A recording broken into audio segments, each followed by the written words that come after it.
Anyway, 3 weeks lang naman ako eh. Before you know it, nandito na ako.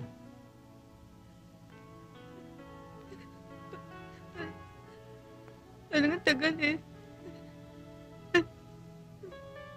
Ayaw mo nun? We really miss each other. Kaya pagbalik ko,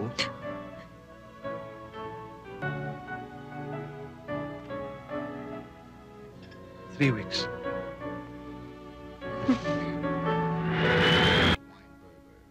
The trip is Heseltine's first formal visit to the United States since it took office last January. And so goes the news. This is Don Roa reporting. DW. And I...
Becky, kakausapin ka raw ni Mr. Perez bago umuwi. O, sige.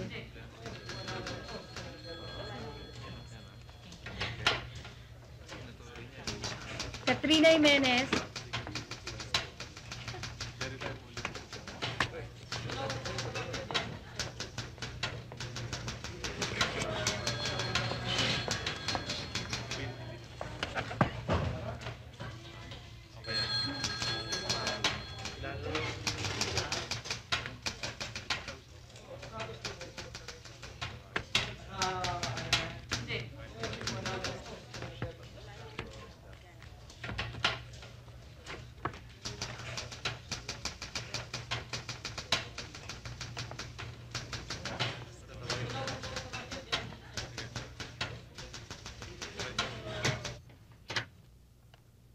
Good afternoon, ho. Come in, come in. Please sit down.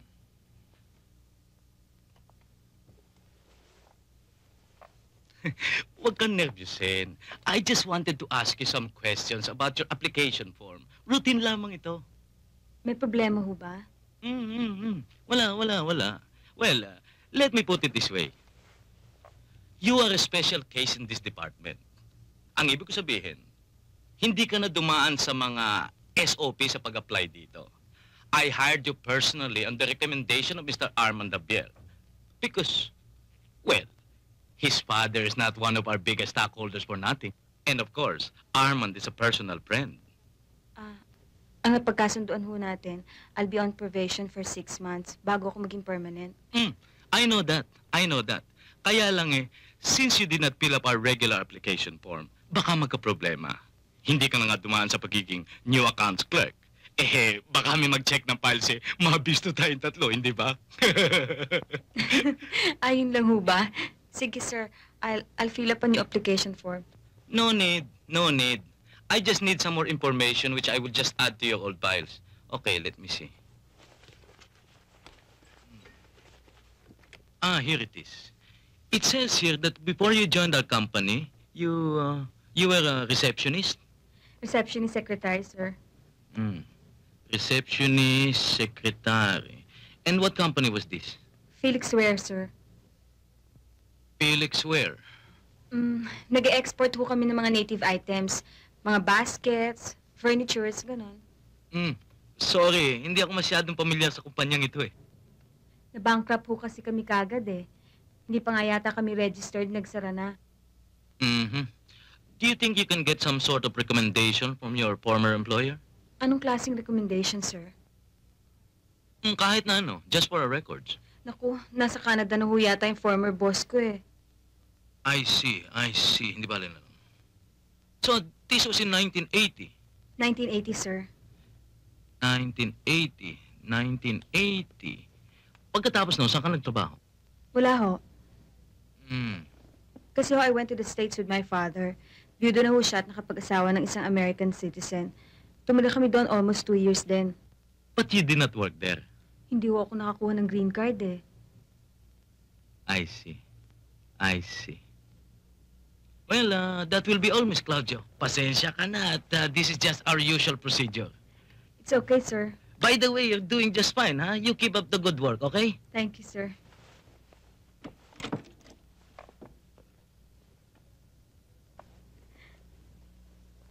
Ikaw, Ano? ilan na naging boyfriend mo? Huwag mo na itanong. Sige na. Curious lang ako. Curious ka? Mm. Teka.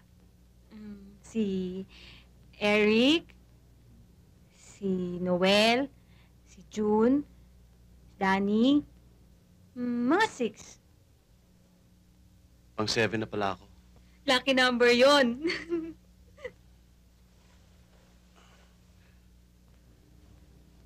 Tignan mo to.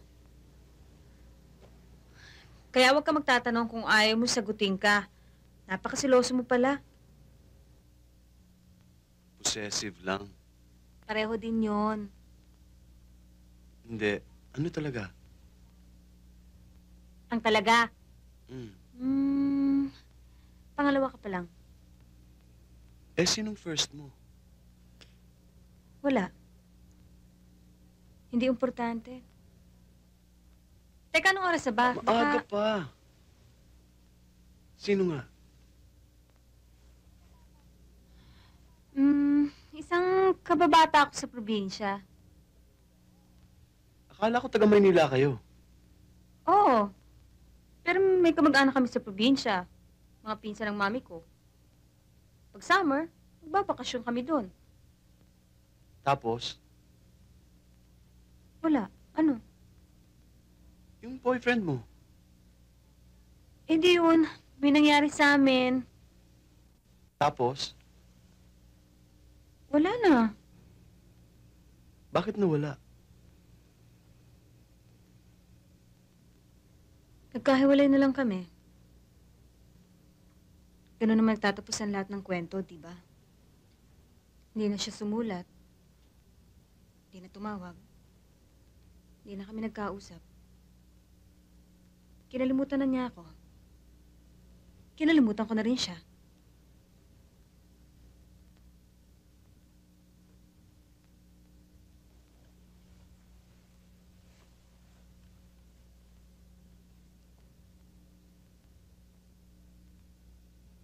Hindi ko kayang gawin yon.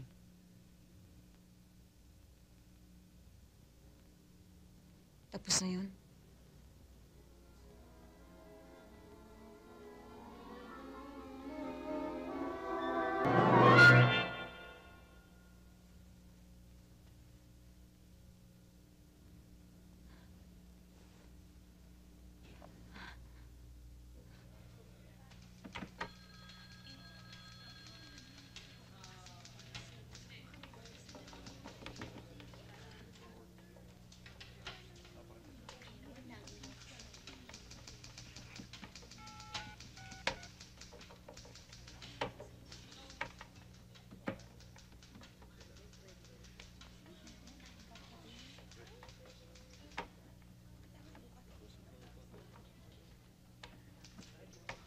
Becky, hindi ka pa ba magla-lunch break?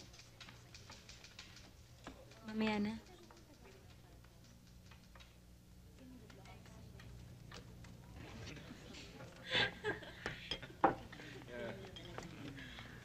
For two, sir? Yes, please. Masarap. Halika, lipat tayo. Bakit? Andiyan kasi yung asawa ng dating boss ko eh. So, Naku, ang daldal nun. Uupo yun sa atin at kakausapin tayo magdamag. di ba nasa Australia na sila? Hindi, boss ko lang.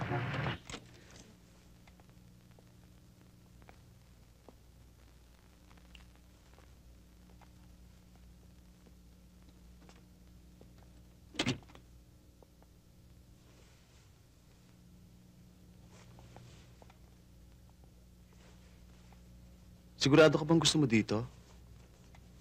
Hindi ba mas exciting? Sana sa apartment na lang tayo. Para nakakasuffocate dito. Kakasawa na sa apartment eh. Ang corny. Nabasa ko nga dun sa librong, ano ba yun? How to a Man. Kailangan daw, may variety. Kung ano-ano kasing pinabasa mo eh.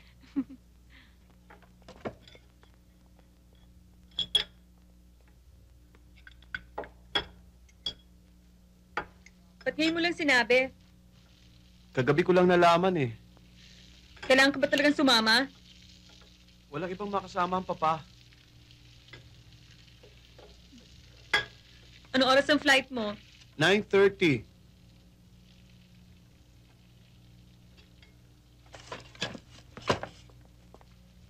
Becky? Becky, tama na yan oh. Becky! Tama na yan. Anyway, 3 weeks lang naman ako eh. Before you know it, nandito na ako.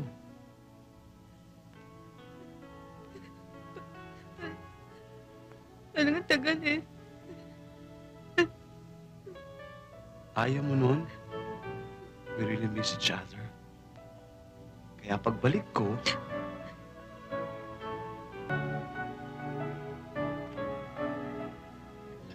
3 weeks.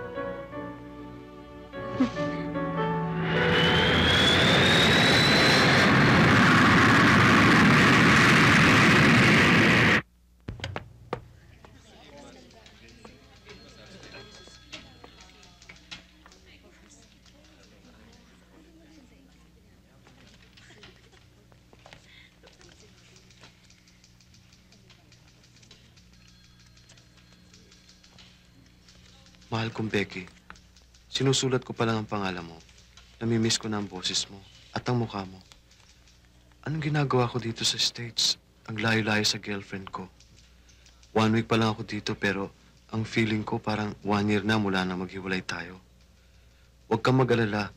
Pag nainip ako dito, baka maisipan kong umuwi ng mas maaga. Madalas ako mag-alala sa'yo. Ano kaya ang ginagawa mo? Ano na nangyayari sa'yo? Namimiss mo rin ba ako? Positive po, Mrs. Thank you.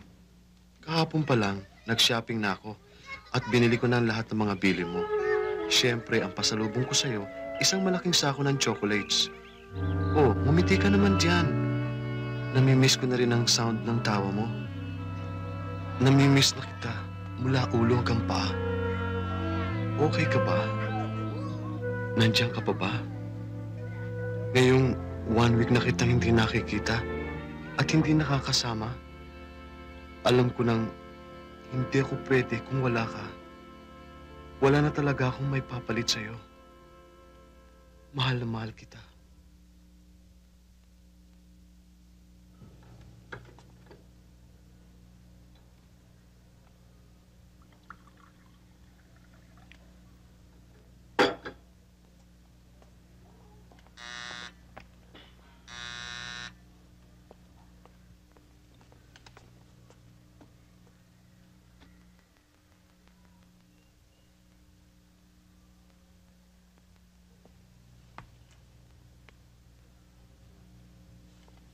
Magkakilala na tayo, Irene.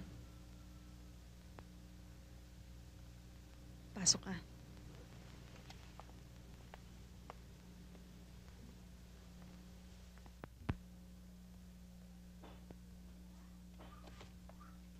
Ayoko sanang gawin ito, pero kailangan eh.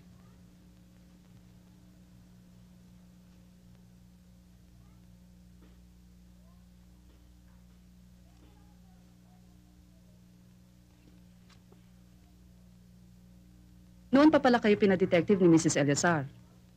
Dati, siya lang ang may alam na ikaw ang kasama niya in that hotel room when he died there a year ago. I paid a lot just to get that information. Pero, aksidente yun. Maari.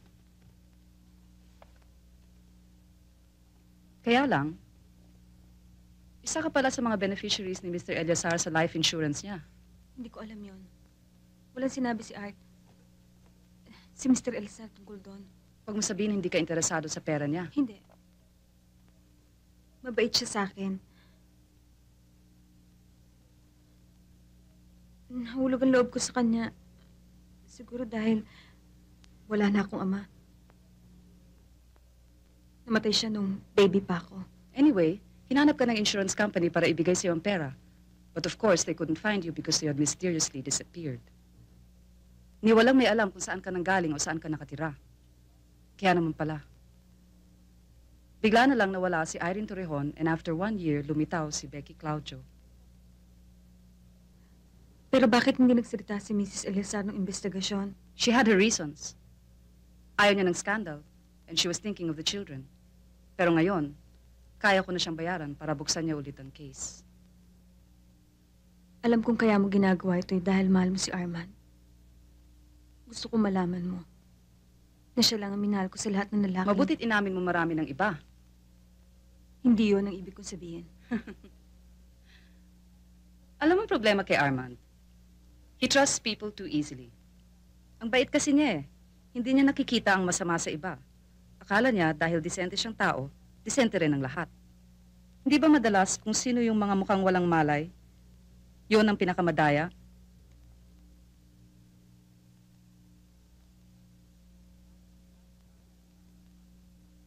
Maraming hindi alam si Armand tungkol sa background mo. Kaya ako na ang nakialam. Mapipilit mo ba siyang pakasalan ka? Gusto ng parents niya sumunod ako sa States next week. Hindi na siya pababalikin dito. Tapos na ang kwento niyo.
Miss,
Kaya sa susunod, mag-iingat ka na.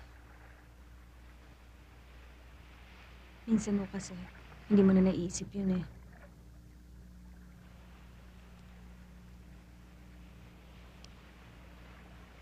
Anong balak mo ngayon? Hindi ko pa napag-isipang mabuti.